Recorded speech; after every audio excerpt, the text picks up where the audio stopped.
မိမ့်မလိုက်ပဲမျိုးပွားနိုင်တဲ့ Starfish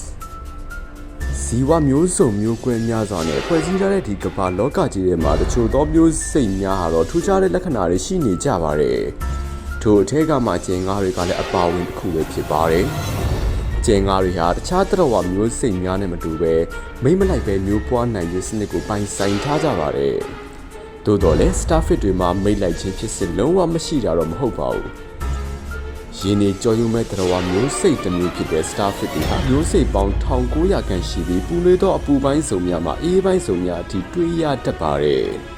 ။ပင်လယ်ရေမျက်နှာပြင်အောက်ပေ2000ခန့်ရှိအလုံးနဲ့ရှိုင်းသောနေရာတွေမှာနေထိုင်ကြကသူတို့ရဲ့ဘဝဆက်ဝန်တစ်လျှောက်လုံးမှာလိမ့်နှမျိုးဟာကိုယ်ပိုင်မျိုးပွားလေးဖြစ်စဉ်ကိုပိုင်ဆိုင်ထားကြပါတယ်။အထင်များမှာပဲကိုယ်ပိုင်မျိုးပွားတက်ကြပြီးခနာကိုယ်မှာခွဲထွက်သွားပျက်စီးသွားတော့ခနာကိုယ်ပိုင်းစများစိတ်ပိုင်းအတစ်တစ်ခုအနေနဲ့တဘာဝတိုင်းပြန်လဲပေါ်နိုင်စွာရှိကြပါတယ်။